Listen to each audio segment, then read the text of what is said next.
En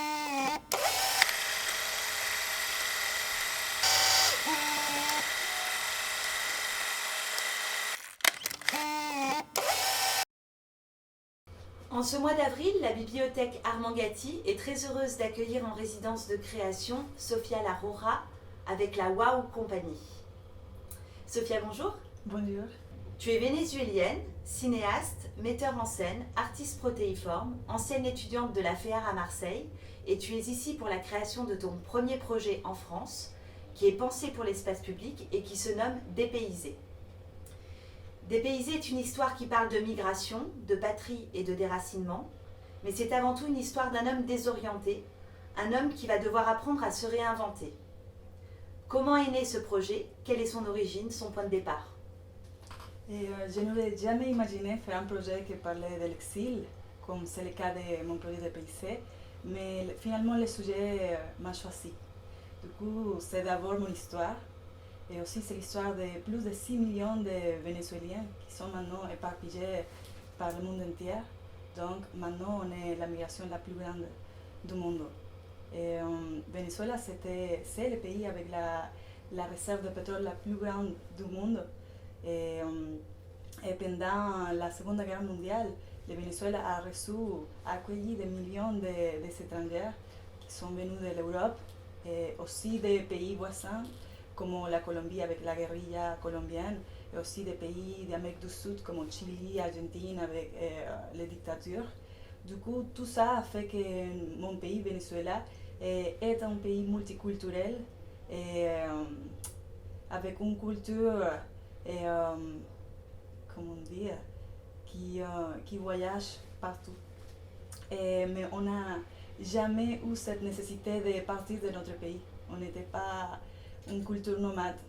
Et maintenant, le Venezuela traverse une crise économique, politique et sociale la plus grande de son histoire et qui a fait qu'on est vraiment dans une situation très grave. Du coup, pour moi, je pense qu'on ne peut pas nier la relation intime qui existe entre l'exercice de l'écriture et de la création avec son entour. Du coup, mon projet Dépaysé, c'est l'histoire d'un homme, son besoin d'appartenance et une terre qu'il a quittée, qui n'existe plus. La question du choix semble essentielle au propos du spectacle. Donc le choix de partir, mais aussi cette impossibilité à choisir de rentrer, de revenir. Est-ce que tu peux nous en dire un petit peu plus sur cette nécessité à écrire sur ton pays? J'étais justement en train de faire la formation à la FEAR à Marseille. Je suis venue en France pour faire ça. Et c'est pendant cette formation que je me suis rendu compte que mon pays avait tombé dans une situation très grave, dans une dictature déguisée, et que je ne pouvais pas revenir dans mon pays et vivre là-bas. Et du coup, ça m'a touché profondément. J'ai commencé à expérimenter cette sensation d'exil, cette sensation d'avoir perdu quelque chose de très important. Parce que quand on perd son pays, il y a beaucoup de choses qui se passent. Et on sent qu'on a perdu son identité. Et tu sens que par exemple, si tu vis dans un autre pays et ton prénom c'est imprononciable, il y a quelque chose qui se passe en toi. L'effet de perdre ta famille, tes amis, ton histoire de vie et toute cette incapacité de revenir dans ton pays te fait penser que tu n'existes plus. Du coup, j'ai réfléchi à ça et je me suis dit c'est une urgence de parler de ce qui se passe dans mon pays et mon histoire. Dans Dépaysé, tu invites le spectateur à vivre l'expérience de l'immersion, du déplacement, voire de l'exil. Par un dispositif scénique particulier, nous serons amenés à voyager à travers temps, à travers lieux, dans de nouveaux espaces. Peux-tu nous parler du choix que tu as fait de travailler indépendamment trois formats singuliers, très différents les uns des autres, dans cette proposition qui est Dépaysé? Oui, du coup, Dépaysé, c'est un projet en 3 dimensions, avec 3 différentes pièces qui se nourrissent les unes les autres. Du coup, c'est DPIC, le spectacle multiformat fait pour la nuit. Et il y a un projet de street art qui j'appelais Les frontières existent pour être traversées, et une édition, un livre de poésie et collage analogique que j'ai appelé Collage pour l'exil.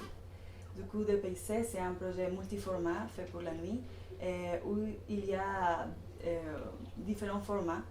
Du coup, la vidéo mapping, stop motion, avec des projections vidéo, effets spéciaux. Et incarné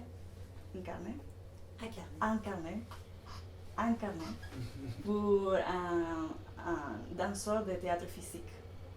Et on a aussi le projet de street art, Les frontières existent pour être traversées, que c'est un projet de street art où j'ai réfléchi par rapport aux frontières, parce que les murs sont les frontières de nos rues. Et on connaît déjà cette histoire des murs qui empêchent le passage des immigrés.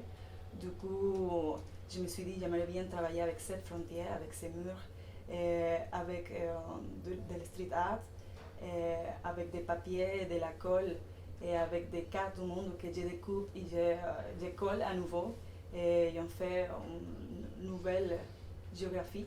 Du coup, les spectateurs, les habitants sont invités à faire une nouvelle géographie. Et alors justement, comment tu vas t'y prendre? Comment est-ce que tu l'as pensé?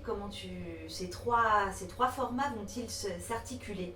Je propose en DPIC un dispositif à 360 degrés où justement il y a des réalités fragmentées et où le spectateur va découvrir différents espaces, différents lieux, différentes temporalités, avec des effets spéciaux, avec de la vidéo mapping et avec cette corps du danseur que c'est la représentation d'une patrie, d'un pays. Le spectateur, c'est dans le même espace de représentation. Du coup, l'interprète et les spectateurs sont dans le même espace. Il n'y a pas une séparation. Du coup, on est vraiment en train de vivre une immersion et en train de bouger comme un immigrant. Sophia, merci. Tu es en résidence à la bibliothèque Armand Gatti jusqu'au 22 avril.